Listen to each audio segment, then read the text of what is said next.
Hello everybody and welcome to the War Room. This one is for this weekend's UFC main event, a heavyweight clash between two big scary individuals. We have Jairzinho Rozenstruik on one side and we have Shamil Giziev on the other. Now, Shamil Giziev is rather new to the UFC. He's had one contenders fight and one proper UFC fight. When I say that, I mean he was wearing the UFC gloves. Scary dude, good striking, happy to close distance, elbows and knees on the inside. We saw from his contenders fight that he can grapple as well, although he did lose that position and have his back taken momentarily, and that not that that's going to happen in this fight, but that's certainly something that we need to keep an eye on going forward, especially given the fact that if he beats Rozenstruik, he might find himself in the top 15. Rozenstruik is ranked at number 12. Giziev, of course, is not ranked yet, but that might change this weekend.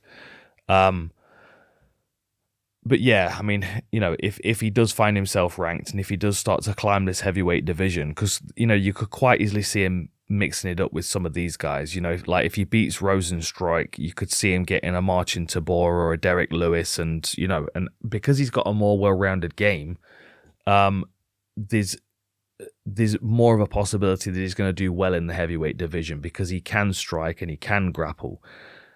There are, of course, there's going to be questions in this fight about whether his striking can hold with Rozenstruik's, who is a very, very good striker. But at the same time, he has got that grappling. We know that he can score takedowns. He had a great double leg when he fought on Aries. He also is very good at clinching people up against the fence and dragging them to the floor using his body weight, 250 odd pounds of it. So that is a good possibility for this fight. Of course, Rozenstruik is coming off a rear naked choke loss to Almeida, isn't he? So the fact that it's a rear naked choke doesn't bode well because Giziev. So let me quick tailor the tape. Where's my page? So I've got too many pages open on this thing. Okay, so we've got Rozenstruik's 13-5 with 12 knockouts, no submissions. Giziev is 12-0, undefeated with 8 knockouts, 2 rear naked chokes. Interestingly, there's the differences in their stoppages. I mean, pretty much all first round for these guys, and I'll tell you in a second. Rozenstruik is a ferocious puncher. The stats back it up, and I will tell you in a minute. So 9 first-round finishes for Rozenstruik, 8 first-round finishes for Giziev, 3 second-round finishes for Giziev, 2 second-round finishes for Rozenstruik, and then they've both got a split decision win on their record.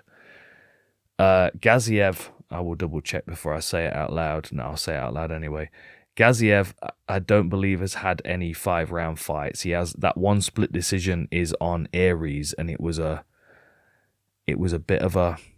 Well, he certainly slowed down, let's put it that way. Yeah, he's been the distance once, that one split decision. I know he was in IMAF, but then they were 3-minute rounds. The threes aren't the 3-minute rounds, yeah. He picked up a bronze medalist as an amateur. Bronze medalist. He picked up a bronze medal as an amateur. Try that again. I do wonder if his cardio will hold up if it goes 15 minutes. That's my thought, because this is a main event. This will be 25 minutes. I expect Rozenstruik to have the patience and experience to not hurry too much in this one, because Giziev is most likely going to start fast. And Rozenstruik, yes, he has a lot of first-round finishers, but that's not necessarily because he always goes hunting for it. Sometimes people just come at him and get knocked out. He has very good striking. He's a very experienced kickboxer. Giziev likes to start fast. He's very good at closing distance. Because he's got wrestling, that could be an area where he can push Rozenstruik. Now, Rozenstruik defended that first takedown that Almeida attempted, but he did get taken down, and of course he did get submitted. With persistence, Giziev will get Rozenstruik to the floor, I'm fairly confident. But if Rozenstruik can keep it standing, or at least make him work hard for the first 2 or 3 takedowns, even if he gets taken down, if he can work his way back to his feet instead of accepting being on his back, there is a possibility that Rozenstruik could wear on Giziev a little bit, and then that's where his striking comes into play later in the fight. You remember what he did to Overeem, at 4:56 of the fifth round, he practically separated his head into two pieces. And that was a very slow-paced fight. If he can be patient and drag this one out a little bit, he's not got a lot more experience in mixed martial arts, but the 5 losses on his record, one of them being a loss to Gan over 5 rounds, he has 2 almost 5-round fights. We know he's got the condition to be able to at least unleash power in the last minute of the last round, so there's no reason why, if he can slow Giziev down, there isn't an opportunity for him to exploit that in the last 10 minutes. A tired Giziev, shoot him for takedowns, holding in positions and, trying to rest but still being exhausted. And then Rozenstruik just kind of starting to put his strikes together very, very nicely. So Rozenstruik has an MMA record, I said this, haven't I? MMA record of 13-5. He has a kickboxing record of 76-8. 64 of those 76 wins were by knockout, which is an 84% knockout ratio. He's a scary individual. His knockdown percentage is insane as well. So he's got 7 knockdowns for 323 strikes. That is an average of 27 strikes per fight, by the way. He's had 12 in the UFC. And that is 1 knockdown per It's been a long weekend. That's 1 knockdown per 46 strikes. Just for reference, Brandon Moreno, 1 per 297. Brandon Royval, 1 per 171. Rob Whittaker, 1 per 162. Paulo Costa, 1 per 151. Let me just go back to that. Rozenstruik, 1 per 46. He's a scary individual. He's a patient individual. He has more experience, and he needs to lean on that experience in this fight. If Giziev starts well and he starts quickly and he backs Rozenstruik up and he starts to land his strikes well, it's going to set his takedowns up. If he's able to ground Rozenstruik and Rozenstruik accepts being there, he's going to get hammered with hammer fists and forearms and elbows until potentially he gives a position where Giziev can choke him out. There may be holes in Giziev's game. We saw him get reversed when he fought on Aries. He can sometimes be a little overzealous and give a position up and find himself in the bottom.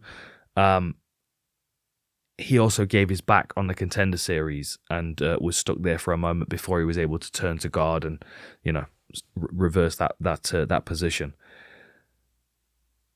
That may give Rozenstruik the ability, those little gaps in his game where he potentially jumps on a submission and loses the position, or where he just makes the wrong call in his controlling position and Rozenstruik's doing the right things by digging underhooks and scrambling to his knees.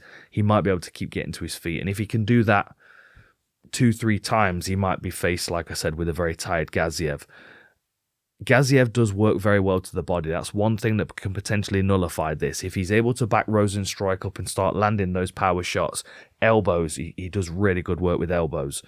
If he can also start working to the body, that might negate the difference in conditioning between the two. I expect Rozenstruik to have better conditioning, but I think Giziev, if he can sink a few of those body shots in, he can sap the gas tank and maybe even out that difference between the conditioning. 2-inch height advantage for Giziev, just making it difficult for Jamie here by jumping back and forth all over the place. 2-inch height advantage for Giziev, but the reach is 78 inches. I don't really think it's going to make much of a difference. Giziev likes to fight at close range anyway. He's got fast hands. He covers range very well to land with elbows. He's got knees behind his punches, which was really, really good. Very useful. Again, something that he could use to drain the gas tank of Rozenstruik, sinking a few knees into the midsection. Something else that could be quite useful, especially if Giziev is dominating the center and forcing Rozenstruik up against the fence. He's very good at controlling wrists and rolling over with elbows, like we've seen John Jones do. Something else that could be really, really useful to accumulate damage and put Rozenstruik in a position where he's having to defend because he doesn't know whether it's punches or elbows or takedowns or body shots. The variety, the knees to the midsection could be the deciding factor for Giziev. He's always going to be vulnerable when he's moving forward against Rozenstruik because of the punching power. But the volume and the variety could force Rozenstruik into a bit of a defensive shell. The question then is, can Giziev get through that shell enough to do damage? Can he get him to the floor in the process and keep him there or sub him? Or is he going to wear himself out for 10 minutes working out on Rozenstruik, who is able to cover and guard and withstand based on his experience, scramble back to his feet, make Giziev tired, and then look to TKO him later in the fight. I think this might be a battle of experience and condition, to be honest. And if Rozenstruik manages it well, that's where he's going to come out on top. Otherwise, we're going to either see probably a ground and pound TKO or a rear naked choke finish from Giziev. But as always, heavyweights, we're going to look forward to it because it's going to be a fun fight. I haven't actually looked at the rest of this card, to be honest. Let me have a quick look at it. Just veering off tangent here. Oh, Tyson Pedro co-main. Oh, Mokaev against Perez. How is that not the co-main event? That's a hell of a fight. Cool. Matt Schnell, always a fan of him. Umar Nurmagomedov, always going to be good. Oh, and they've moved the Raul Rosas fight over onto this card. Not bad. Ayman Zahabi. Another good fight. There's a lot of good fights. Oh, Christian Leroy Duncan. My goodness, this is a good card. I'm looking forward to this. Some good fights on this. All right. Topped off with a main event that's either going to be, I don't know what, 3 minutes long or 25 minutes of these two guys staring at one another and sucking all the air out of the oxygen of the arena. It's going to be one or the other. Let's hope that they throw down and make it fun for all of us. But certainly this card, there's a lot of good fights on this card, looking at it. So I'll be tuning in for sure. All right, enjoy, and I will see you next time.